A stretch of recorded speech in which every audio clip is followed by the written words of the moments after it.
Hello and welcome to the MSTieCast. I'm Toby Mobius. I'm Joshua M. McLeod for short. Justin Toner, almost forgot my name. And I'm Chris French. And I'm Benjamin Solovey. I guess that was everyone, right? Wait, did Toby introduce himself? Yeah, he went first. Oh, wow. I'm just... okay. It's just one of the side effects after watching The Atomic Brain, which is what we're here to discuss today. Mm-hmm. Short-term memory loss. Well, you know, the brain has to decay after death. Yeah. I mean, that's a plot point of the movie. Mm-hmm. The nuclear fission goes on in our brain and it becomes fried. Making love to an 80-year-old woman in the body of a 20-year-old girl. Oh, wait, I'm remembering the other part of the movie. Never mind. Yeah. Both icky in their own ways. Yes. There's a lot of things to think about in this movie that you don't want to. Yes. Cat girls, you're doing it wrong. Yes, the Atomic Brain is currently undergoing a restoration project, much like Mr. Solovey's previous Manos Restoration Project, which is awesome, by the way. Yes, if anyone listening has not checked that out for some reason, please do so. I'm glad you like it, definitely. Atomic Brain, it's not... I'm not going to say it's a forgotten episode of Mystery Science Theater, but it's definitely usually not one that springs to mind. I mean, it has a great title, and I think that's what people, like, it sticks in their memory, the title of the movie. Yeah. But... Well, it's better than the theatrical name, which was Monstrosity, which was kind of... It doesn't really tell you anything about the movie at all. Yeah. I like the TV movie name better, and I'm glad they stuck to that one. But... In my opinion, it's kind of a middle-of-the-road episode. It's not nearly as forgettable as something like Ring of Terror or First Spaceship on Venus, or even like the hated Castle of Fu Manchu. But it doesn't like spring to mind when you think of like a memorable episode or like a good one for a first-timer. It's the latter half of season 5. It's one of those episodes in a big pile of episodes, and it can be often overlooked. It's sort of interesting story. I was telling my friend that we're covering this for the show, and he went, "Oh, that's the one with Jan in the Pan, right?" And I'm like, "No, that's the brain that wouldn't die." Yeah. It's like, "Oh, yeah." I think that just kind of goes to show that when someone thinks of the atomic brain, they don't really think of the atomic brain. Right. And people think of the head that would die. Yeah. Then when they think of the brain, it would die, which is a different... the thing that wouldn't die. The thing that wouldn't die. And monstrosity, they don't really think of monstrosity, so, you know. Although, funny enough, I read, in doing research for this, I read some film reviewer guide about sci-fi movies that totally trashed Atomic Brain, but it actually said it's a good pairing for Brain That Wouldn't Die, like if you're going to do a double feature. Yeah, I can see that. I mean, they have similar themes. Yeah. That's true. Well, when I was watching it, like, just an hour ago, it struck me as two things. It would be much better as a short story. If it was rewritten as a short story, like a sci-fi story, it would be a lot more densely written and much more exciting because you would have actual characters. Second thing it struck me as, it's a perfect necking movie. Like, you go to a drive-in and this movie's on, like with a double feature, like you mentioned. It's a perfect movie to start making out to because there's almost nothing to it in terms of like ramping plot. You don't have to pay too much attention. There's a little bit of nudity. Yeah, hey, get you excited in the beginning, and that narrator's voice is pretty svelte, so it'll get you worked up. But you know, the narrator is ridiculously suave for a movie like this, and he's an actor that was in a lot of stuff actually. Before and after this, but I'm given to understand his brother had something to do with the production, like produced it or maybe even co-wrote it. So Bradford Dillman, if you are out there, I'm trying to get in touch with you. He'd be in his 80s right now. I saw a horror blogger, and they compared the film to a bad Twilight Zone episode. I think that's a very apt description. Plus, they got the narration, which kind of sounds like someone trying to do Rod Serling. It's like a Twilight Zone episode that has been stretched out way too long. It's just over an hour long, and that's why they had it. It feels like 90 minutes, but that's because of the short that they put in the episode. What is it called? Juvenile delinquency. Well, what about juvenile? What about juvenile? Yes, that short is so much more entertaining and than just the whole schlocky Centron Pictures Productions, scare machine.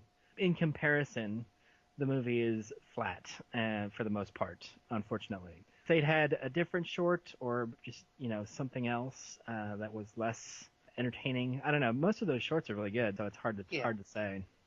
Centron, all their shorts are real polished. I mean, it's a hard act to follow, man. Yeah, Centron shorts are for what they are, they're actually pretty decent. The quality is very good. Production-wise, it's very good. The acting is. There's a lot of money in it, which is. Golly, Daddy. Not to say about the Atomic Brain, which you could tell it's kind of a shoestring budget. They ran out of money. Oh, well, how bad is it that the 10-minute short is a higher budget than the movie? It's only just complimentary to Centron, really. I mean, Centron. Yeah. Sorry, we're insulting the movie you're restoring, by the way. No. That's perfectly all right. I mean, in essence, that's what I hear a lot is that it's nobody's favorite episode. But yeah, there's a lot of reasons for that. I mean, this movie was the bulk of it was shot in 1958, and then the producer went bankrupt. Then, a few years later, got a little bit of money. It's like, well, let's finish it. Well, it's not done, but let's just include every shot of anyone entering or exiting a building, and maybe that'll bring it up to feature length. That explains narration was added. That sounds a lot like the story behind Monster Go-Go. And the Creeping Terror. Yeah. Where they ran out of money, and then someone else came along and finished the movie, and you can tell. Well, especially with Monster Go-Go. That Monster Go-Go is finished or not, that's a completely different argument, but it was released. They Saved Hitler's Brain is a similar story, and that should have been an episode, but isn't, if I remember right. What was it? Which movie? They Saved Hitler's Brain. They Saved Hitler's Brain, yeah. Come on, MST revival. That would be perfect. Yeah, that's a good candidate for the new series. Another brain movie. Get a hashtag. What's your opinion on that? By the way, Ben, the MST revival. As curious as anybody is, obviously. The cast seems pretty solid. Maybe I'd switch it up a little, put Felicia Day in the theater, but Well, you never know. What can I say? Yep. Last of the Wild Horses. Was there a switcheroo? Yes. Yes. Yeah. Yes. Yeah. It was the mirror universe where the good Mads were in the satellite. Good Forrester and TV Frank ripped on the first segment of the movie, which is a lot of fun too. There's a nice change of pace because the movie itself, it was a mostly nondescript kind of Western movie, but you can tell that they liked the movie. They liked Westerns, and they really tore into it, which was great. And then with the whole mirror thing going on, there was a lot more to the episode than just the movie. So it's a higher quality than, say, Ring of Terror or Atomic Brain, at least the episode. The movie itself, it's a different story. How weird was it for Trace to riff a movie without hefting a puppet over his head, though? Yeah, sure, it was much lighter for him, lighter for work. Easier and lighter. Yeah. I agree with Chris from earlier about, just as far as the movie goes, the episode, the riffing of the short is great. The riffing on the episode itself, it's not bad, but there's better episodes. It's not horrible. It's just kind of I consider maybe an average episode at best. Yeah. I think the sketches are pretty solid in this episode. Oh yeah. Personally. I disagree. Yes. No, you don't like chin puppets? I hate it. Well, it's not that I don't. It really, to me, it reminds me a lot of. Chris said First Spaceship on Venus. He brought that one up earlier. It reminds me a lot of First Spaceship on Venus, where they just sort of gave up in the writing room sketches. They're like, what do we do for the sketch? I don't know. Let's have Mike be a chin puppet. Sure, why not? I'm gonna counter with 2 points. First, the chin puppet thing. There is a prominent shot in the movie with an upside-down face, and they make a chin puppet joke. That's not till later, though. True, but they had to set up the joke with a sketch, and they were like, well, what do we do with a sketch? Mike can do chin puppet. Okay, well, how about we twist it around and have the robots that don't understand it until he stands up? That's kind of interesting. But also, my second point is the fact that they wrote an entire sketch with just Magic Voice. That was a good one. Is actually pretty impressive. I like that. She is a disembodied voice. She talks to the narrator, which is actually great. meta connection to the movie. Yeah, and Mary Jo did a good job with that as magic voice. It was very, that was one of my favorites of the and kind of a third point, the invention exchange where the robots dressed up as Frank and Forrester and vice versa. It was interesting, and it's probably the most memorable image from the whole movie, from the whole episode for me, which is those two dressed up as the Mads and vice versa. It's fun, but again, they are tenuous at best connections to the movie because again, there's not a lot of source material to go from. So you got to give them the benefit. Again, like I said, straight down the middle, and I kind of give them a little bit of credit because it's right after Joel left. It's still latter half of season 5, and they're getting used to Mike as in the host role and seeing what he can do. So I give it a little benefit. They did what they could. It's not perfect. It's not great. It's not terrible. And so we're going to be repeating that a lot, I think.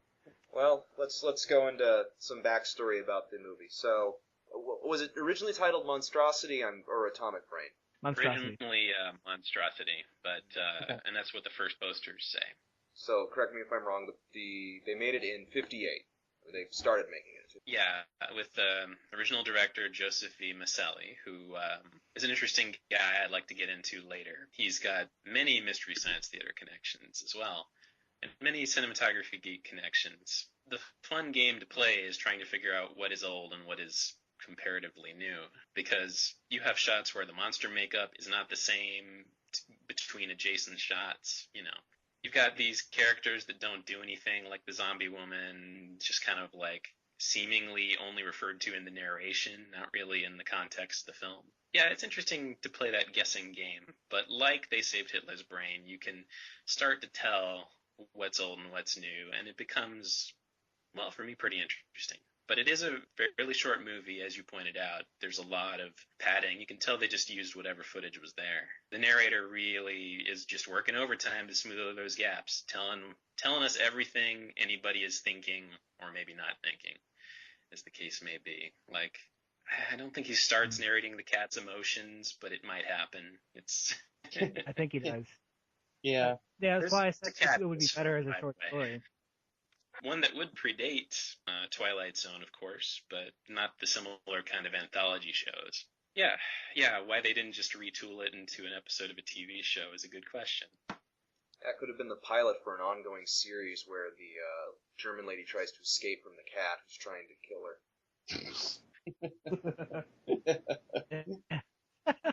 Yeah, it's a real tease at the end with that evil cat. Yeah, the evil cat. Yeah. The cat's honestly the best actor in the movie, for me anyway. Though I will give props to the old lady, Marjorie Eaton. Apparently a prolific artist and actress. She's acting circles around everyone else, and she's just going whole hog. Like, she doesn't really care because she knows it's a kind of a B movie anyway, so she's just having fun with the role. The fact that she was in Mary Poppins a year later after this movie was released just shows you how versatile she is. Yeah. So it's quite a step up from this movie to that. Yes. Kind of reminds me of it was just this kind of who started doing a lot of B movies just because he liked them. Frogs, The Thing with Two Heads. He was enthusiastically promoting all of them, even though he was an old, well-respected actor. You get to that point in your career, all bets are off, right? It's like second-term presidency. Lame duck actors. So we have our producer, heard numerous. Is it Joseph Pollexfen or Joseph Pollexfen? It's Pollexfen. I don't really know how to pronounce it because I've only ever seen it written. He's the guy that ran out of money, then took over directing himself in the 60s. He had done a few other horror films where he'd, in essence, taken over directing, and none of them are really great, or even ones that I can remember the names of. But I've got his IMDb up right now. Stuff like Daughter of Dr. Jekyll and Son of Sinbad, and Captive Women, Lady in the Iron Mask. A lot of what you can tell just from the name, like Return to Treasure Island. Just stuff that's just kind of like taking advantage of a name or something that would get people in theaters. And they all kind of have the pacing that we've become so familiar with in Atomic Brain. Because he also produced Indestructible Man. It's very similar to. Yes, very similar plot. I didn't even think of that. I was sitting in the back of my head like it's almost like Indestructible Man, except Indestructible Man has a good lead, like an actual active leading actor involved, because the old lady's great, but she doesn't really leave the house. I don't know if there's really a main character here. A series of shaky accents going in and out. The narrator's probably the most major actor. Yeah, I would argue he's the star of the movie. He's the first one. I wish the narrator turned out to be the cat. That would be great. Awesome. That would be great. That would be a nice twist. Oh yeah. Time for a remake. You, 1960s. Yeah, absolutely. Yeah. I mean, there's certainly a little enough of a premise that it in essence has and would be remade in various. You could call it a fairly shop-worn premise if you like. Yeah, this is just an interesting time in movie history if you think about it. It's sharing the theater with Cleopatra was out in theaters at the same time. So you have this is really just the shakiest moment of the movie, grand studio movie coexistence before it all collapsed in the 70s. And we got the Easy Riders and the small budget. Yeah, the 70s really changed things, and a movie like this would never have flown later, of course. Yeah, Godfather, Star Wars, Jaws. The 70s was a major shift when it came to movies. They were dealing with in the 60s. This might be a fairly good example. Well, when they were cheap, they were really, really cheap. Yeah. The kind of plot though, there's so many movies like that where these people looking to cheat death somehow or resurrect the dead. It's a very common trope at that time period as far as these kind of movies go. Funny enough, the DVD on Volume 3, it also has Unearthly, and I think it's very easy to confuse those two movies. Yeah, true. I can see that. In essence, the genesis for a lot of the popular brain swapping movies of the 60s came from a popular kind of hoax where the Russians were claiming that they'd mastered the ability to transplant heads and brains. There was a big Life magazine pictorial on it in 1959, and it's actually referenced in the press materials for this movie, because I ended up with a press book. You see it occasionally today, of course, where our article pops up, and then several movies with a seemingly same topic pop up a few months to years later. Right. This is exactly that. You can actually find a little bit of Russian video from the 40s about the transplantation of dogs' heads, which is, we recognize today it's just a dog sticking its head through a hole in a table, with some stuff hooked up. But back then, I'm sure it was very impressive. That really kind of kicked that off. And the narration sort of reinforces that at the beginning, except adds that mythological stance. I guess in retrospect, they wanted it to be more of a vampiric film, although the old lady is certainly vampiric in some ways. Yeah. The first time we see her, she's just drinking whatever. I guess we're supposed to think about that. I also like the fact that they changed the name to the Atomic Brain, taking advantage of the atomic scare, I guess, in the late 50s and early 60s. Well, yeah, and brains. You had all the atomic theme stuff with, radiation mutating, or, making things larger, like, Tarantula, or the another movie they ripped, the giant mantas. I think that atomic stuff was added in the narration after the fact with the whole nuclear fission of the brain matter, which makes no sense to say. As stupid as it is, it probably is from the original script, because how else are you going to have a giant explosion at the end? That's true. Gasoline and gunpowder. Yeah. Well, that always works. It's Bride of the Monster, in essence at the end there. Right. And the Indestructible Man. I mean, they nuked the house in the Indestructible Man. So. Yeah. I will perfect my own race of cat people. Definitely go for that movie any day. I mean. Oh, but I should talk a bit about just how dreary this movie looks in the Mystery Science Theater version, like how dark when it gets dark, it looks really dark. I mean, there's some shots where you just can't see what's going on. That's not the way it was shot. I mean, this is at the same time as Manos, of course. When I got the remainder of the Emerson catalog, this was the original camera negative, and I was extremely intrigued about it. I didn't really have a chance to look at it until recently. The Maselli stuff stands out as being very well shot, also looking slightly older. The differences are fairly transparent, and it's actually framed for widescreen in the Maselli stuff, but not framed for widescreen in the Palexvin stuff. So read that how you will. We will actually be presenting it in widescreen ultimately. Did Maselli actually get fired?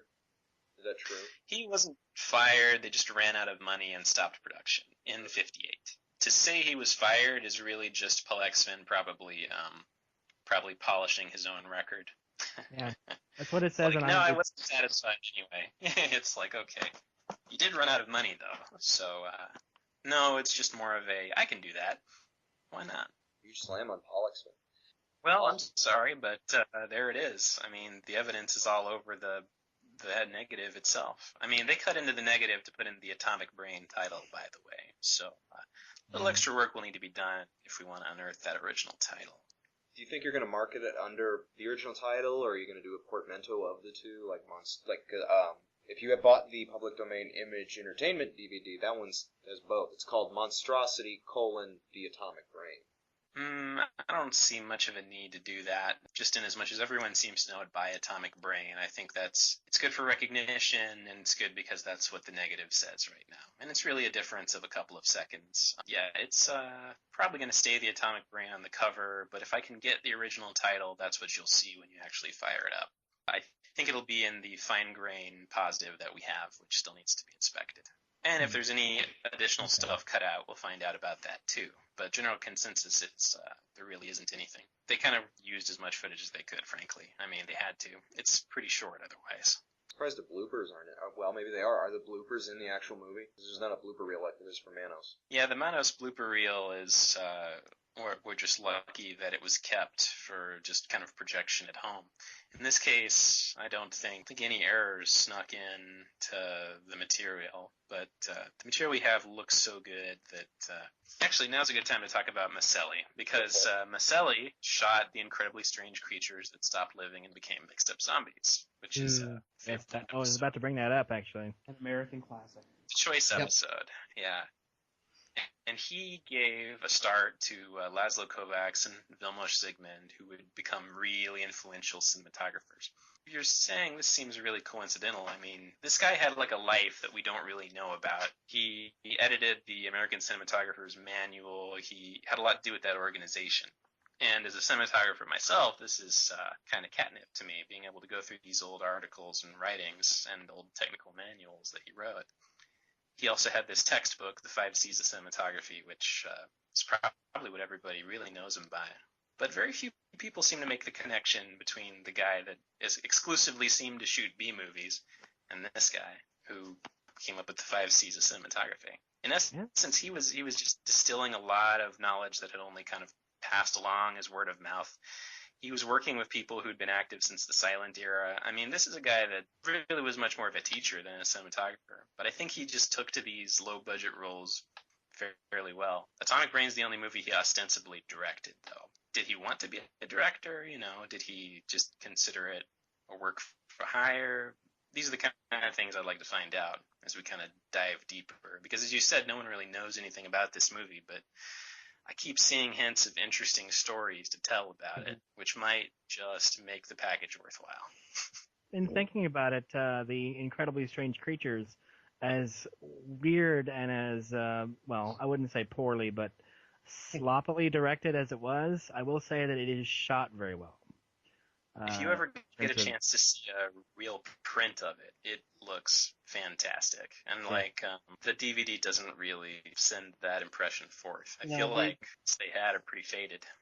Yeah, the MST print, it definitely looks like it could use some work on it. It's pretty rough, which is the same for a lot of movies they did. But is that Media Blasters DVD, or is there another print of Incredibly Strange out there that looks better than what's on that DVD that I'm not aware of? When I say print, I'm referring to an actual print that I got to see it at the New Beverly. Yeah, a few years back, 35 millimeter print. For one thing, the sound is crystal clear on that print, whereas it's just so muffled in Mystery Science Theater that actually a lot of the jokes turn into how awful the sound is. It's interesting just how much presentation plays a role in films like these. This razor-sharp black and white photography that we never got an impression of before is actually pretty attractive now. So even though you are watching everyone entering and exiting cars and buildings, you can watch it and say this looks fairly good. There's a lot to like. Just about fixing things up. Pretty rewarding process for me. Yeah, you have a Kickstarter right now. Last touch. Do you know what the Kickstarter is up to right now? How's it going? Well, we just crossed the $10,000 mark out of a goal of 16,000, so it looks like we'll make it, but I'd really like to, if I get to exceed that amount by a little bit, though, I'll include both widescreen and full-frame versions of the movie, and we can probably get more professional end results. This was really just meant as a victory lap for the Manos backers as well, because, you know, getting it actually on the disc was, when we had to fight a few people, it got a little dicey for a minute there. I heard about that. You can read about that in Playboy. It's weird. It was a weird thing that happened. Issue's been pretty much put to bed by now. Atomic Brain, they kind of give the, at the end, the question mark ending that all those movies love to do. Yep. Is it safe to say that there was never, ever going to be a sequel? Well, I just don't imagine that even in the mid-'60s they were planning on getting the cast and crew back together for anything more, because what happens when you run out of money a second time, you know? Fire another director? No, Paul Exfin probably would just do it himself. Which, honestly, and the premise is fairly generic, so we can safely assume you could just plain make another movie with a very similar premise. Not that I'm pointing at any other movies that we've been talking about. I'm just reminded, apparently there was a 2010 musical of the movie made, but I haven't gotten any information on it except for like the cover of the playbill, which had the old lady's head and the house. It's probably much more entertaining as a musical, to be honest. Is that Atomic Brain or Brain That Wouldn't Die? Atomic Brain. Oh. Really? Yeah. Well, both would be good, I think. Oh, I agree. But, yeah, I noticed it when I was doing my research, and I was like, okay, that sounds pretty cool. That kind of story is kind of ubiquitous, and you can run with it however you like. Other movies have done it, both in and out of Mystery Science Theater. True. The public domain status of this movie probably made it very appealing upon which to hang a musical. That's also what, A, makes sure that no legitimate distributor would really want to do Blu-ray, and B, it's what enables us to do that. The main mindset is, well, we did Manos, we could do more, we'd like to do more, and why not? My guarantee is that this will be done before the end of the year. Now, I'm staking my own personal money on that, so it'll happen. The end of this current calendar year? No, 2016. Okay, I was about to say. It'll be done in... Oh, yeah, sorry. Everybody calm down. It'll be done by next Christmas. I was going to say, you're a machine, dude. Doesn't the Kickstarter end on January 1st? Yeah, I would have to have done it all beforehand somehow. Didn't happen that way. Yeah. I was going to ask how much time the Kickstarter had left, so... 24 days to go. It finishes on New Year's Day. We conclude. And if you happen to have a 4K TV, like if you've been investing early in an ultra-high def television set, I have an option for you. You can actually get the movie in 4K resolution before you can get Lawrence of Arabia in 4K resolution. You're welcome. Wow. I know people that bought their 4K televisions are just clamoring to buy the Atomic Brain 4K. Am I right? They have a sense of humor. Boy, howdy. It'll be interesting to see who nibbles on that. But in essence, I'm self-distributing this one. It's going to be a smaller project. Really no guarantee you can get the Blu-ray very long after we're done with it, just because, you know, as nice as it would be to have a big distributor pick it up, it just adds a lot of time to the process, and I'd really rather know exactly. Yeah, I want to know exactly when I can deliver these discs to people this time around, and give them the confidence that it'll be done by the end of 2016. People who want that movie will ask you. It's not like people are out there looking for the perfect version of the Atomic Brain. If there are out there, they've probably found you already, and if not, then they should be listening to this backing your Kickstarter. So we don't need that many more to make it happen, so I'm very happy about that. But it's going to be like, there's one good Arch Hall Jr. movie. Anyone know what it is? Wild Guitar? Well, that one's all right, but I guess I was specifically thinking of The Sadist. Oh. That was really? On a Blu-ray that went out of print, and you just can't even find it in that condition. But I watched it again in the theater in Los Angeles, and it really played the audience like a... And when I think about just like Archel Jr. gets a lot of flack. Really, I guess his dad should get a lot of the flack, but he seems like a very nice guy, and he seems also legitimately proud of his work on The Sadist, as he should be. He plays like just a real gross human being in that movie, and it's excellent. The movie takes place in real time, which is unusual for a thriller from that time period. It's black and white. It's shot by Vilmos Zsigmond, taught by Joseph Maselli. I don't know. It's got a lot of good Mystery Science Theater connections. If you find the movie, watch it. Brain That Wouldn't Die, I don't get any money from promoting this, but because I really like The Brain That Wouldn't Die, I should mention it is coming out on Blu-ray this month, actually. Yes, it is. Ooh. Honestly, that's a must-buy for me. I actually wrote like a 12-page essay on that movie in college for a particular class. The class was on the Frankenstein myth in film, and also had a feminist bent. And I felt that The Brain That Wouldn't Die is a secret feminist horror film. It really is. It is. It's just it's basically about the shitty things that men do. I will say that I know a lot of fans that consider the villain in that movie, the Doctor, to be the most despicable villain in all of Mystery Science Theater, because it's such a captivating character and a really good movie, to be honest. So. It is a very good film, and even though it has the tiniest of budgets and just the worst car crash in movie history, I think that's safe to say. It's still very entertaining. Yeah. I have a soft spot for Jan. She's everything, man. I mean, come on. That's the good side of a Mystery Science Theater movie right there, is just starting these B movies that go places that a regular movie wouldn't. That's what the show really brought me growing up also. Yeah, and the fact that it's Mike's first episode was a great choice, because it's a good movie, and it's got good riffing, and it's a great introduction for older fans who might be upset at seeing Mike for the first time. It's a good choice. And it's pretty iconic. It's a very iconic film. Yes, it's not like absolutely. Teenage Strangler, which is just sort of there. I love Teenage Strangler. I'm sorry. Teenage Strangler is a favorite episode of mine. It's a good one. It's not bad. It's pretty good. It's better than Atomic Brain, at least in the episode, in my opinion. I have a soft spot for the early Mike episodes, much like Atomic Brain, where he's still kind of a stranger to the robots, and it just creates this interesting dynamic. Joel wouldn't be showing him chin puppets, let's just put it that way. I think it was an important moment in the show's overarching storyline, which is wisely not very foregrounded, at least not until the Sci-Fi Channel era. Right. Yes. Yeah. Some people like that, some people don't, but the inability to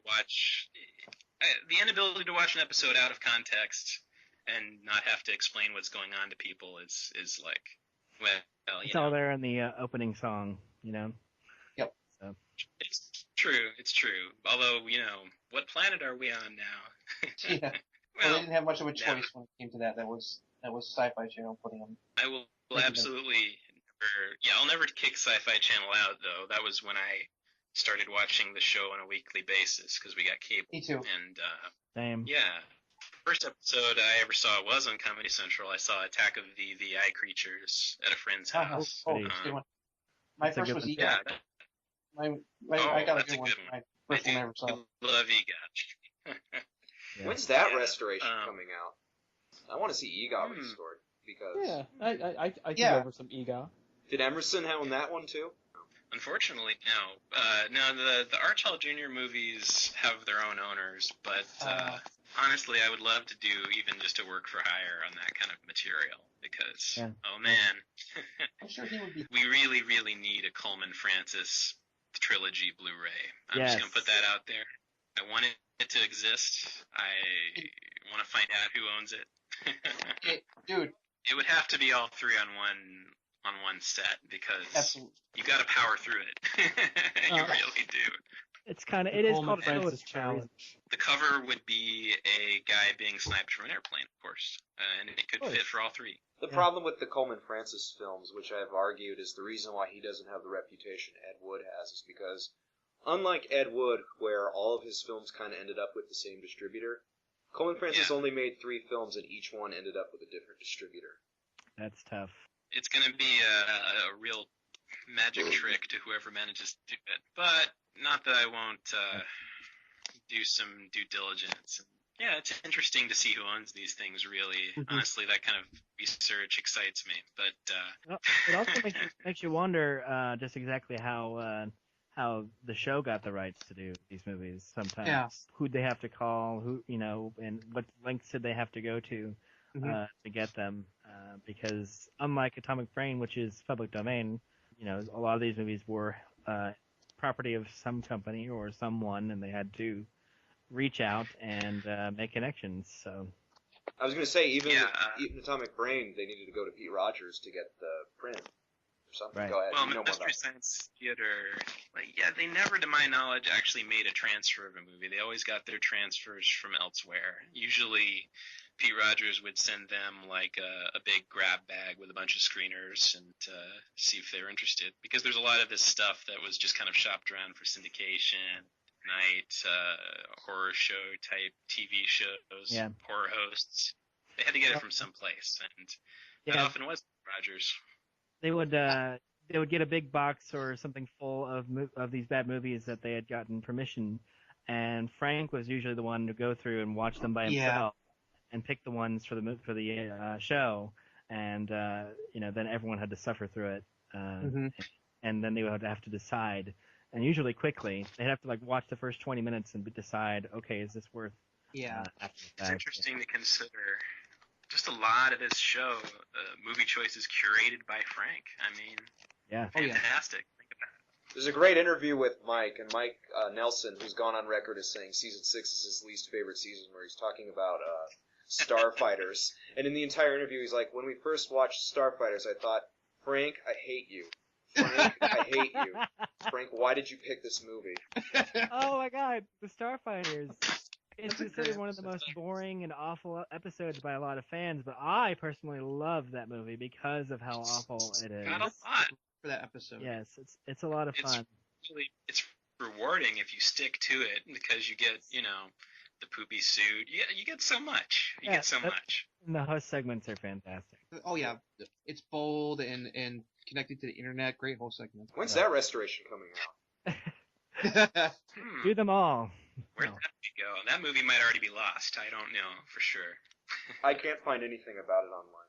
I know that it exists. Yeah. Was it really produced by the armed forces, or was it produced by some shell company? There's a theater poster for it, so this wasn't something that was just reserved for theaters. IMDb says Will Zen's Productions, Robert Patrick Productions, but that could just be a shell. Generally, movies produced by the government become public domain. But if this was produced, not strictly speaking, by the government, who knows where it is? What happened to it? Robert Patrick Productions. It's Skynet. They sent it from the future. Dang it, how did you beat me to the Robert Patrick joke? I was thinking the same thing, Toby. I was going to make an X-Files joke. Were all of us born before Terminator 2 came out? No. I was born in the year of Star Wars, 1977, so yeah. I was born in 1993, so... 87. Oh, I don't know how to talk to you. 90. That's okay, I barely said anything this episode anyway. Well, it's stuff I've been listening to. I've just been listening to the episode that I'm in, just because I don't really have anything to say, and B, it's just really interesting stuff about the history of these movies. I'm sort of the audience surrogate at this point, I suppose, sort of listening to it, and then, I get to upstage Josh, and that's made my night, so... Let's go back to Atomic Brain for one more moment. What was everybody's favorite, riffs from the episode? Anything that stood out? Yeah. I have one in mind, but Toby's probably going to say it before I do, so... Go ahead. I like the one where where Mike is so did they pack the skull in to keep the brain from rattling around, or because how the cat brain in the woman's body, and you're like, well, they would have to pack the skull with padding or cotton or something. I don't know. You just use bubble wrap. I've got two. There's atomic fist involved, so I've got two of them. One was at one point the narrator says, "Meanwhile, a body waits," and then Crow responds as the body, "I'm waiting." There was another one where it's related to the narrator. where he says making love to an 80-year-old woman in the body of a 20-year-old girl was insanity. And Crow just goes, "Oh, but they do that in LA all the time." Yeah, that's pretty good. That's pretty good. I thought that was brilliant. There's a Manos reference. Yeah. Yes. Thick Crow said, "I'm looking for the Manos set." I'm looking for the Manos set. Yeah, because she's dressed just like one of the wives. My God, it all is connected. Exactly. I'm telling you, I think they filmed it in the same building they filmed The Unearthly. I'm not kidding. It's possible. I really think It it's certainly the same could building. be. I would not. Locations have a funny way of being reused. Yeah. My favorite riff, when the lady who's had the cat brain put in her head, scene where she's on the roof and she lets go and she falls but it's a very slow. Mike goes, and she wafts gently to her death. Yeah. Yeah. Yeah. Floats gently. That's a good one. Mine was when toward the beginning of the movie when they're moving the body around. Weekend at Bernie's, the Armageddon. Yeah. that wasn't good. And that's Prince's new name, isn't it? We didn't really talk about the woman eating the mouse and the wolf man for no reason. Yeah. There's That was gross. total wolf man. Yeah. It went there, This movie really went there. And this mouse has the brain of Newt Gingrich. Now eat. Yeah. There's more to the movie than we're talking about, but because it's so poorly paced, it just kind of slides out of your head. And again, you got some scenes from other movies in here. Between that Wolfman and the I Walked with a Zombie-esque woman, Again, full disclosure to the listeners, I watched the movie at double speed because I was in a time crunch. So I just went on YouTube and it was like, okay, I didn't watch. It wasn't double speed. It was 1.5 speed on YouTube. It's like, okay, let's go. And even then, it was still plotting, and still just it was still kind of a chore. Turned 45 minutes into a 90-minute episode. Yeah. Yeah, like it wasn't as bad as some of the other episodes that I've had to watch. Honestly, it's one that I would put on in the background if I was doing some writing or cleaning or something. Like, it's not bad, but it's definitely it's a filler episode, with the exception of the host segments and short, which I really liked. Like we discussed with last episode, I think we talked about episodes that you can skip. This I don't know. I don't know if this one's it's optional. I've heard both. Entirely optional, I think. And if you want to watch it, great. It's a pretty good episode, but it's not a must-see. At least on the top of the list. It's just that it's surrounded by such strong episodes, and also this is one of those movies where the transfer really does make a difference. Like seeing from the negative the first reel alone, I was really impressed because it's just a totally different thing when it's sharp and attractive looking. Mm-hmm. You have something to latch onto at least. Now, how many of you saw the Manos Blu-ray? I have not yet. I haven't gotten to see it. It's not available in stores yet, so a ringing endorsement. Since October. We don't. I don't buy much through. Well, I don't buy anything through Amazon because I don't trust them. Is it through Synapse? Yes. You can get it through Diabolic DVD. I think that's a good Synapse distributor, too. All right. In essence, things change when you can actually see the movie. I mean, pacing appears to improve. I don't know if it actually does, but... It doesn't feel like a 90-minute movie anymore. It feels more like the movie it was intended to be. It feels more like its actual length, which is, as good as I can do, frankly, is the actual true length of the movie, which is about 70 minutes, not even. Which begs the question, how are you going to do Hamlet, which is like 3 hours long? Well, that's the big one, and I honestly would probably need to partner with a real distributor for that one, because, and possibly the Germans, because they have a bigger stake in it than I do, but it is, in its unedited length, about 3 hours or so, and it's, Well, it's Hamlet. I have some... Yeah, it is Hamlet, but we never saw the entire thing on the episode, and it's weird to consider them shearing a movie to less than half its length to fit on an episode, but that is what happened. And it still mostly makes sense. I mean, a lot of fans don't like that episode.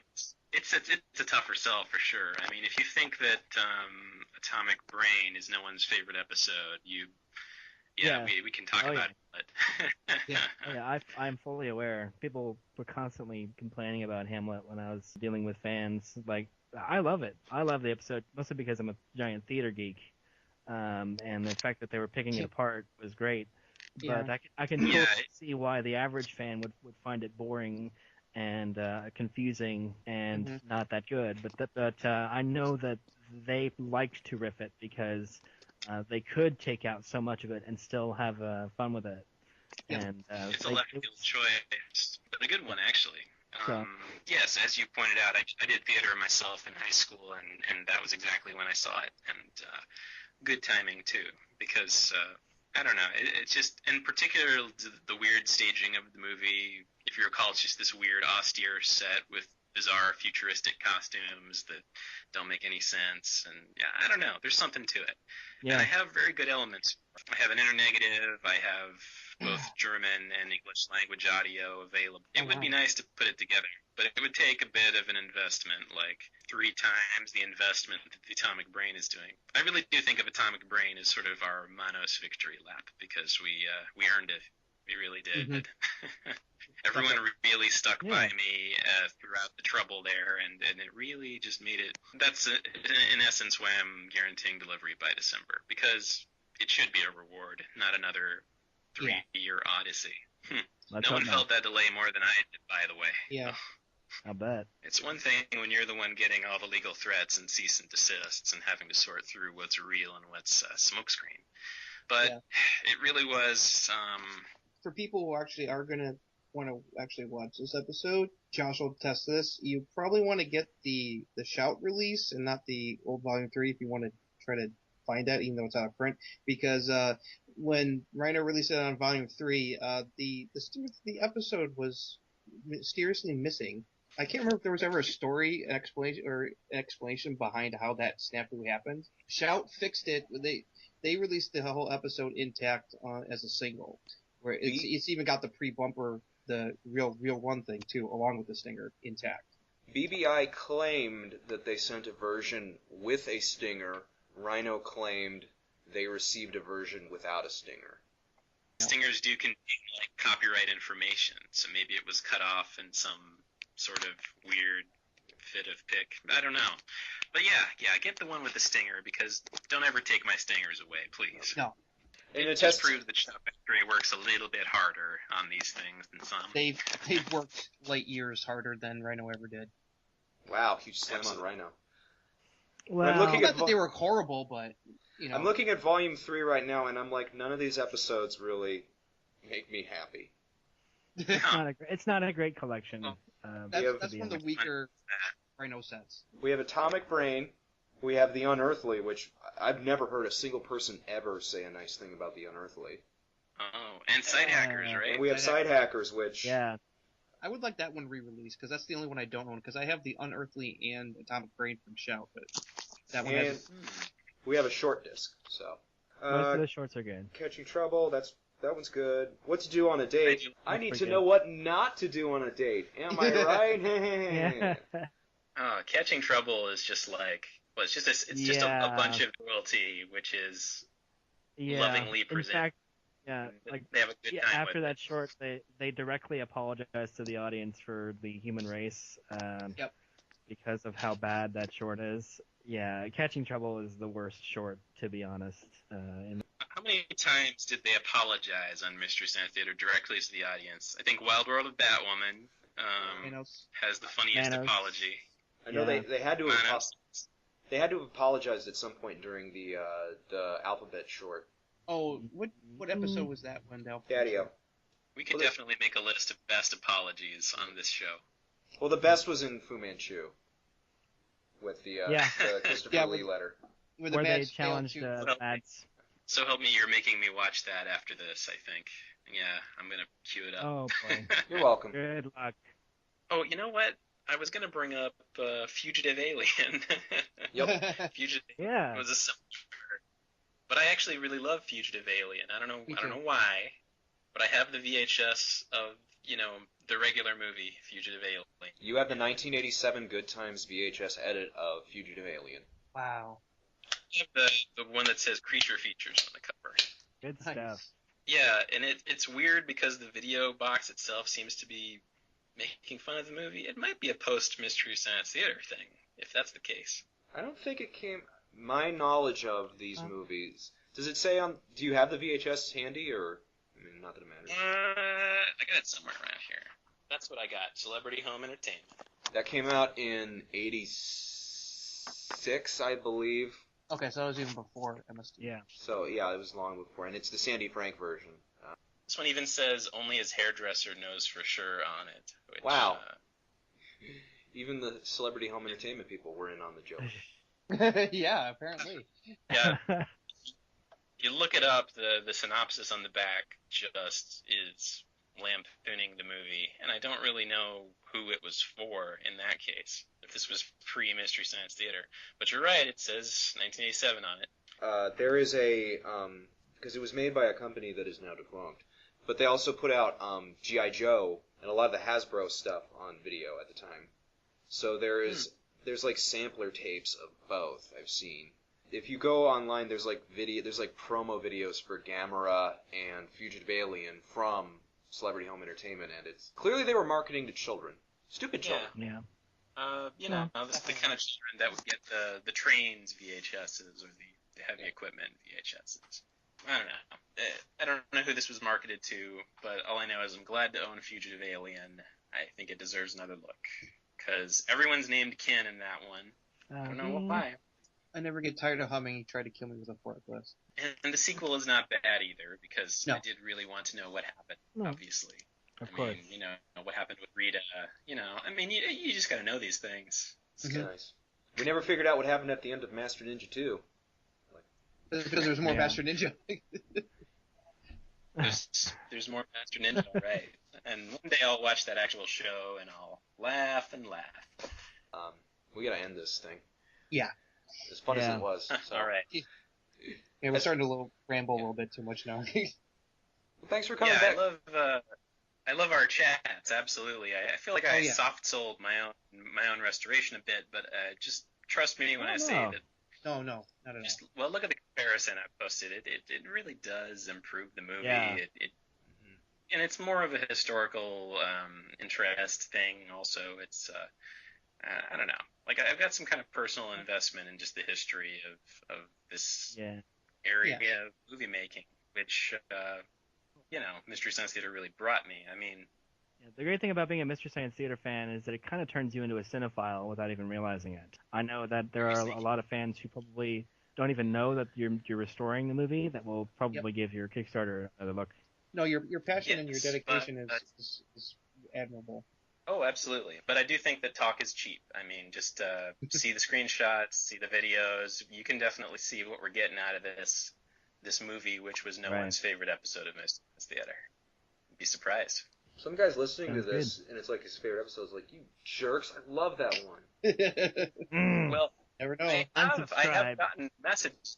I've gotten some nice messages from people who love the movie, and they don't tend to mention Mystery Science Theater, so I don't actually know what they're talking about. Because, do you like the episode? Do you like the movie? I don't generally question anybody's fandom because it's not my business. But it seems like some people simply like the movie. Yeah, exactly. It's happened. I hate that show. They won't stop talking over the movie. It's terrible. Don't joke about I've had some conversations. Well, some people just don't. God, it was so instrumental in how my sense of humor was established at a certain age that, and I guess some don't get it, but it's okay. I think it was Joel who said the right people will get it, and that's been proven true ever since the day that it started. The right people get MST3K, and that's all that matters. Absolutely. Yep. Oh, I'd like to mention that the director of Basket Case just backed Atomic Brain. That's pretty exciting. Oh, really? I love Basket Case. Nice. Yes. Cool. Nice. And he sent me a nice little note proclaiming how much he loves the movie. But again, didn't mention Mystery Science Theater, so I guess I'll find that out later. Yeah. Well, Ben, thanks a lot for coming on and talking about this with us. We really appreciate it. My pleasure. Yeah. Thank you again. All right, well, thank you very much for listening. I'm Toby Mobius. I'm Joshua M. I'm Justin. And I'm Chris French. I'm Benjamin Solovey. And this has been the MSTieCast. 3 new bodies. Fresh, live, young bodies.